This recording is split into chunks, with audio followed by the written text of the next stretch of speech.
हरे कृष्णा। आप सभी को गोवर्धन पूजा की हार्दिक शुभकामनाएं।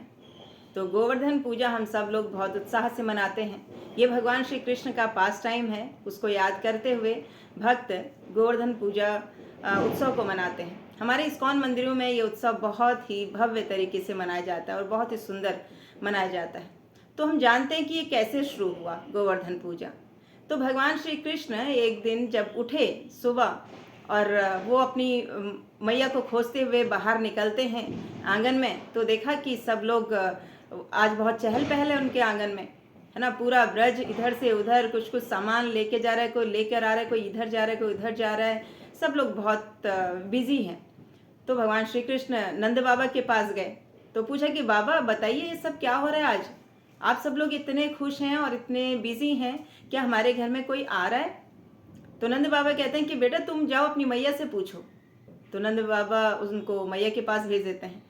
तो कृष्ण अब आते हैं यशोदा मैया के पास। यशोदा मैया के पास जाकर बोलते हैं कि मैया मैया बताओ ना, आज हमारे घर में क्या कौन आ रहा है, आज कौन सा उत्सव है, कौन सा फेस्टिवल है, आप सब लोग इतने बिजी क्यों हैं, आज क्या हो रहा है हमारे घर में।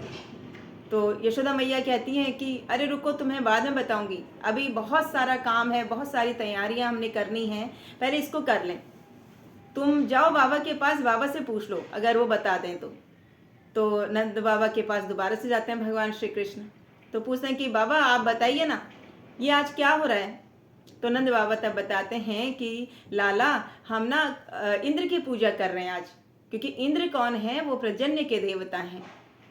तो हम सब गौ सेवक हैं, गौपालक हैं। तो हमारी जो गाय है उसको घास मिलती है गोवर्धन से, है ना। उसको जो बारिश होती है तब ये घास उगती है। तो हम सब इंद्र की पूजा इसलिए कर रहे हैं। तो भगवान श्री कृष्ण ने कहा कि बाबा इंद्र बारिश करते हैं तो घास नहीं उग रही है, ये सब बारिश तो हमारी कर्मों से होती है ना। हमारे कर्मों के कारण बारिश हो रही है और उस बारिश से घास उग रही है, फिर उसको गौ माता खा रही है, गौ माता दूध देती है और उसको हम सब उसका पान करते हैं। तो आप इंद्र की पूजा नहीं करो, आप गोवर्धन की पूजा करो। चलिए आज से हम गोवर्धन की पूजा करेंगे। तो नंद बाबा ने सोचा कि ये तो बालक है, ये कुछ भी कहता है ना। तो सब लोग अपना तैयारी करते रहे इंद्र की पूजा की। तो सब पूरा ब्रज जो है कुछ ना कुछ पकवान बना के ला रहे हैं, सब लोग बहुत सारे व्यंजन बनाए जा रहे हैं। तो भगवान श्री कृष्ण फिर से जाते हैं नंद बाबा के पास, कहते हैं बाबा हम इंद्र की नहीं गोवर्धन की पूजा करेंगे। देखो ना हमारी गैया गोवर्धन पे जाती है और वहां पर हरी हरी घास चढ़ती है, तो ये गोवर्धन देता है हरी घास हमारी गाय को। तो चलो हम गोवर्धन की पूजा करते हैं।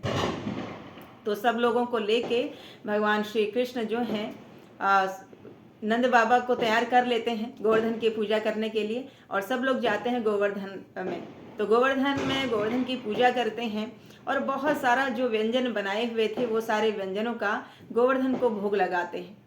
तो भोग लगाते हैं तो भगवान श्री कृष्ण कहते हैं कि देखो जो आपने भोग लगाते हो आप इंद्र को लगाते थे, तो क्या इंद्र कभी आया खाने, देखो आज गोवर्धन स्वयं खाएंगे।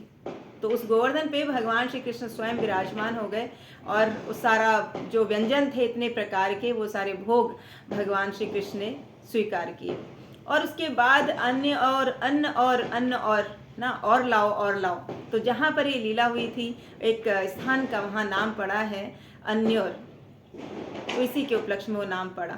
तो यहाँ जब भगवान श्री कृष्ण ने गोवर्धन की पूजा करी तो अब सब लोग शांत हो गए, बहुत अच्छे से सबने सेलिब्रेट किया गोवर्धन पूजा, सबको बहुत आनंद आया। तो इधर इंद्र जो है वो बहुत क्रोधित हो गए कि आज क्या हुआ, आज इन्होंने मेरी पूजा क्यों नहीं करी। तो उन्हें देखा कि गोवर्धन की बहुत भव्य तरीके से पूजा हो रही है ना, वहाँ पर बहुत सारे व्यंजन भोग लगाए जा रहे हैं, सब लोग नाच रहे हैं, गा रहे हैं, खुशी मना रहे हैं। तो जो इंद्र था वो ये देख नहीं सका। इंद्र ने क्रोधवश एक संवर्तक जो बादल है उसको भेजा कि जाओ ब्रज में और पूरा ब्रज को तहस नहस कर दो। तो संवर्तक जो बादल था वो वहां आया, उसने बहुत ही मूसलाधार बारिश शुरू कर दी। अब सारे ब्रजवासी बोलने लगे कि देखो इंद्र की पूजा रोक दी ना, तो ये देखो कैसी बारिश शुरू कर दी है इंद्र ने, आज तक ऐसी बारिश हमने कभी देखी नहीं ना। तो सारे ब्रजवासी डर गए और ब्रजवासी सब लोग कहाँ जाते हैं, कृष्ण के पास जाते हैं। कृष्ण बचाओ, रक्षा करो, रक्षा करो, है ना। तो ये बादल से डर गए उस मूसलाधार बारिश से कि सब लोग अब क्या होगा ब्रज का।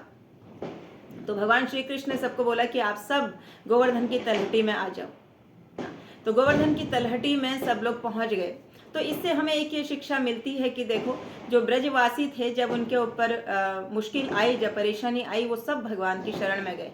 तो ऐसे ही जब हमें परेशानी आती है, हमारा एकमात्र सहारा, हमारा एकमात्र आश्रय जो है वो भगवान ही है, वो हमेशा ही हैं। लेकिन कम से कम जिस समय हम प्रॉब्लम में होते हैं उस समय भी हम भगवान की शरण ग्रहण कर सकते हैं, हमें भगवान की शरण में जाना चाहिए। तो सारे ब्रजवासी जो हैं वो भगवान कृष्ण की शरण में आ गए और भगवान श्री कृष्ण ने अपने बाएं हाथ की सबसे छोटी छोटी उंगली में उस गोवर्धन को उठा लिया और सब उस गोवर्धन के नीचे आ गए। तो कृष्ण ने कहा कि जाओ तुम सब अपने जो गौ माता है इन सबको भी लेकर आ जाओ इसके नीचे, गोवर्धन के नीचे। तो सबको लेकर आ गए, सब ब्रजवासी वहाँ पर आनंद से हैं। और अब जो गोपियाँ हैं वो कह रही कि देखो कृष्ण ने कहाँ उठाया गोवर्धन, गोवर्धन तो उठाया है राधा रानी ने। तो मधुमंगल वहाँ बैठे हुए थे। मधुमंगल कहते हैं कि देखो राधा रानी कहाँ दिख रही है यहाँ, कृष्ण तो प्रत्यक्ष दिख रहे हैं, कृष्ण ने उठाया है गोवर्धन। तो गोपियाँ कहते हैं कि राधा रानी के हृदय में, राधा रानी ने अपने हृदय में कृष्ण को उठाया है और कृष्ण ने गोवर्धन उठाया है। तो ये पूरा गोवर्धन का भार किसके ऊपर है? राधा रानी के ऊपर है। तो इस प्रकार से ये सब मनाया जाता है और वहाँ पे अन्नकूट उत्सव मनाया जाता है। अलग अलग व्यंजन जो आते हैं इसी उपलक्ष्य में ये हर साल इसको सेलिब्रेट किया जाता है। तो भगवान श्री कृष्ण ने उन सारे ब्रजवासियों को आश्रय दिया। तो ऐसे जब हम भी भगवान की शरण में जाते हैं तो भगवान सबको अपना आश्रय प्रदान करते हैं, सबकी रक्षा करते हैं। अब कोई गोप सखा जो थे भगवान श्री कृष्ण के, सब लोग अपनी अपनी लाठियाँ जो हैं वो लगा रहे हैं, सब सहारा दे रहे हैं। तो सबको लग रहा है कि मैं भी हेल्प कर रहा हूँ कृष्ण की, मैं भी हेल्प कर रहा हूँ। तो भगवान श्री कृष्ण देखते हैं कि ये जो गोवर्धन है वो मेरे हाथ की उंगली पे नहीं है, ये तो थोड़ा ऊपर उठा हुआ है उंगली से। तो उसको ऊपर, अपनी उंगली को जैसे ऊपर करते हैं गोवर्धन और ऊपर चला जाता है। फिर जैसे ही श्री कृष्ण अपनी उंगली को ऊपर करते हैं तो गोवर्धन फिर ऊपर जाता है। तो भगवान श्री कृष्ण गोवर्धन से कहते हैं कि ये तुम क्या कर रहे हो, है ना, जितना मैं तुम्हें ऊपर उठाने की कोशिश कर रहा हूँ, टच करने की, तुम उतना ऊपर उठ जाते हो। तो गोवर्धन कहते हैं कि आप मेरी रक्षा करो, मुझे यशोदा मैया श्राप दे रही हैं। क्योंकि यशोदा मैया कह रही थी कि ये जो तुम अपना वजन तुमने इतना बढ़ा लिया कि मेरा छोटा सा लाला है, तुम विशाल गोवर्धन हो, तुमने अपना पूरा भार जो है मेरे छोटे से लाला के उंगली में रखा हुआ है। तो तुम ऊपर हो जाओ वरना तुम अपना भार कम करो वरना मैं तुम्हें श्राप दूंगी।